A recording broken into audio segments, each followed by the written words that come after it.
Fala galera, beleza? Sejam bem-vindos aí a mais um vídeo no canal. Vídeo de hoje a gente vai bater um papo aí sobre o CPTS 11. Saiu o relatório dele. Tem uma coisinha ou outra que a gente tem que ficar de olho aí, mas no geral segue tudo nos conformes. Então bora lá pra tela, bora bater um papo. Tá aqui o relatório dele CPTS 11, com informações aí preliminares. Cota patrimonial 93, cota mercado 97, dividendo de 12% aí nos últimos 12 meses, considerando as cotas de fechamento, né, ele analisou ele, patrimônio de 2,5 bi e 130 mil cotistas. Aqui uma introduçãozinha, né, falando o que é o fundo, e eu vou resumir para vocês aí de forma fácil. O que é o fundo? É um fundo de trade. Esse fundo ele tem posição em CRI, tem posição em FI e ele fica fazendo giro. A pegada dele é essa, faz giro para ficar gerando resultado aí para o cotista. Ele tem posições que ele carrega, mas tem posições também que ele faz esse giro. Todo mês tem esses giros. Então aqui ó, tem um resumão, comentários do gestor. Aí ele fala que está reciclando a carteira, buscando taxas maiores, a distribuição de dividendos de 1,1, de 1,1 real e 1 centavo, movimentações que foram adquiridas 470 milhões em CRI, uma taxa de 6,13 e foram vendidos 279 milhões, uma taxa de 5,84. Ele melhorou um pouquinho e ele vendeu 12 milhões e meio em FII. A gente vai falar sobre isso, é um ponto que chamou atenção aí no relatório. Resultado do fundo de R$ 1. Aí ele fala de que o ganho de capital foi robusto, é acima da média aí nos últimos meses. Alocação. Esse é um ponto interessante também que a gente pode falar desse fundo, que ele agora ele está 41% em fundo imobiliário, 58,2% em CRI e 0,8% em caixa. E está vendo essa marcação em vermelho que eu fiz? 67% em CRI e 33% em outros ativos. Se a gente vier aqui no regulamento dele, ele fala que ó, o fundo deverá manter no mínimo 67% e no máximo 100% do patrimônio líquido investido em CRIs e 33% investido nas demais ativos. Então, ele está desenquadrado, entre grandes aspas, porque ele está fazendo emissão, então conforme a grana for entrando, ele vai se ajustando aí. E lembrando que ele fala aqui, ó, que o fundo vai ter um limite, ó, no parágrafo 6º, de 180 dias depois de cada emissão. Então é muito difícil disso dar problema, porque ele tem bastante tempo aí para conseguir se encaixar. Mas é um ponto de atenção que tem que ter nesse fundo. Se você for vendo aí que conforme o tempo for passando e não for acontecendo essa alocação, pode ser que acenda uma luzinha vermelha aí pra gente ficar de olho nessa questão. Claro, isso não vai dar problema de cara, mas né, tem que ficar atento. Bem provável que caso a gestão não conseguisse fazer isso, ela iria soltar uma assembleia para alterar esse regulamento para ficar mais fácil. Mas não é o caso. Só uma curiosidade, não é algo muito preocupante no presente momento, até porque falta muito pouco para atingir essa alocação ideal. Ele fala um pouquinho da carteira, né? Como que tá?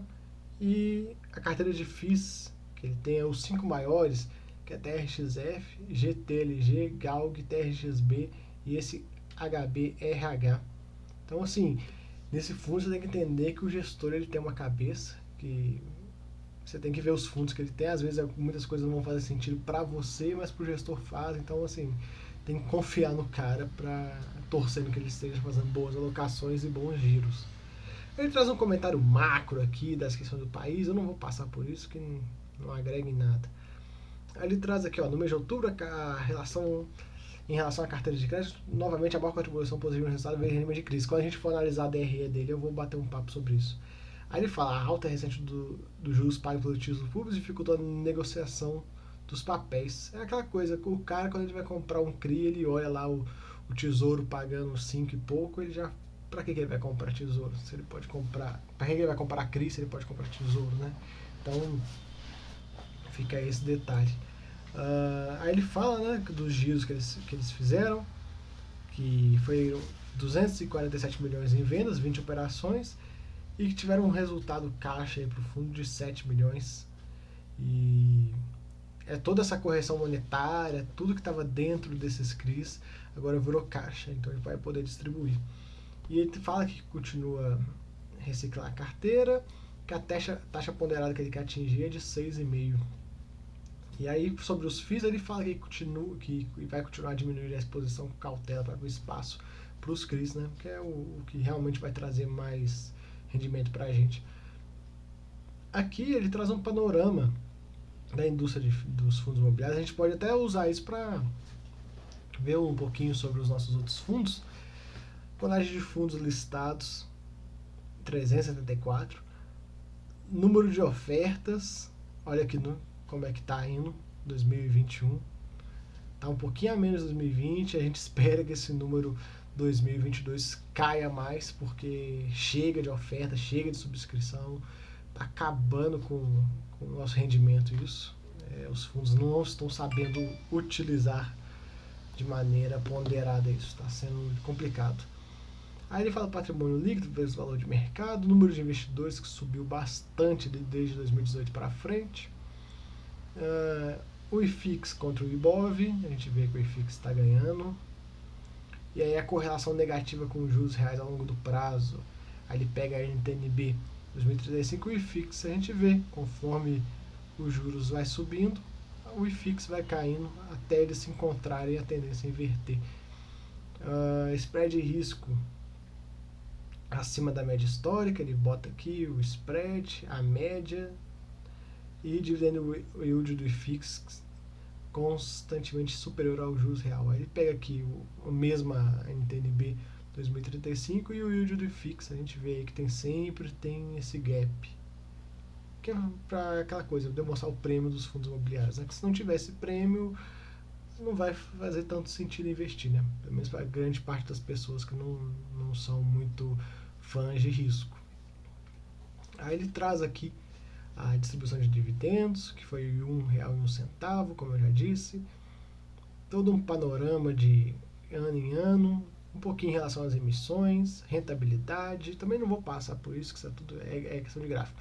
Agora nós vamos chegar num ponto interessantíssimo do vídeo, que é essas movimentações da carteira. Ele mostra que ele vendeu vários CRIs, comprou, vendeu, e agora vem na carteira de movimentações dos fundos imobiliários. Cadê os preços médios? Ele não colocou. Então isso traz pra gente uma desconfiança, isso traz pra gente que ele tá vendendo certas operações no prejuízo. Ele não quer botar isso pra gente na cara. No último relatório, deixa eu achar ele aqui. No último relatório, que é este daqui, ele traz. Olha como é que mudou. As duas primeiras tabelas continuaram igual, mas a última mudou. Ele trazia o preço médio das vendas. E nesse ele não trouxe. Então assim, pessoal da Capitânia, se chegar a ver o vídeo, por favor, coloque, porque a gente tem que entender o que vocês estão vendendo no prejuízo, o que vocês estão vendendo com lucro, para a gente entender a movimentação, porque isso é muito importante, né? Para a gente entender até que ponto que o prejuízo está cobrindo o lucro e o que o gestor está fazendo, se a gente está confortável com isso. Então fica aí o puxão de orelha. A DRE dele é um ponto interessante que a gente tem que passar, ó. Outubro, 30 milhões de receitas, 10 milhões veio de ganho de capital com o fundo imobiliário. Então assim, 1/3 do resultado, praticamente aí, aqui tem uma parte com centavos, olha, ganho de capital FII, tá aqui, ó, 40 centavos. Então assim, grande parte do rendimento vem desse giro de fundos imobiliários. E se ele não coloca pra gente aqui os preços médios, o que ele está fazendo, fica difícil da gente entender. Então fica aí o ponto de alerta, vamos ver o próximo relatório. Se eles continuarem fazendo isso, vai acender aquela luzinha amarela. Resultado de distribuições, não vou bater um papo sobre isso. E liquidez muito boa, 8 milhões por dia, zero dor de cabeça com relação à liquidez nesse fundo. Aí ele vem trazendo algumas dados, né, de volume mensal, isso também não vai importar muita coisa. Número de cotistas, a gente vê que em 2021 teve um aumento considerável, vai lá, você pegar o aumento mensal, sempre bem consistente. Aqui ele traz um pouco da carteira de locação, lembrando fundos imobiliários, e essa parte de baixo é de CRI, é as categorias dos CRIs dele. A gente vê que ele tem bastante fundo imobiliário. Eu vou trazer a carteira dele lá embaixo, lá, IPCA mais 6.1, ele tinha falado IPCA mais 6.5. Vamos ver aí conforme vai ser essa evolução. Aqui ele traz a evolução de spread over da carteira. PL eixo direito, spread over eixo esquerdo e CDI eixo esquerdo. Aí tem um glossário lá, a gente passa para ver o que ele diz sobre esse spread over. Aí ele fala um pouco da carteira de crédito, alguns dados interessantes. IPCA mais 6.06, CDI mais 1.84, LTV médio de 52.9, e essa carteira tem 30 milhões de inflação, né, que está acruada nos títulos, que vão poder ser distribuídas quando tiver uma amortização ou quando ele negociar. Beleza? Não é resultado que está represado, só para deixar isso claro. Agora, ó, a gente vai aqui para a carteira de fundos imobiliários dele. Vou deixar aí para vocês darem uma olhada no que é o que. Tem bastante fundo. E aqui as proporções do porcentagem dos fundos geridos pela Capitânia. Então ele é dono de 42% do TRXF, 21% do GALG, etc. Vamos passando, ele traz aqui um pouco do risco dos fundos. Aí ele traz um pouco de cada CRI, eu vou passar bem rápido por isso.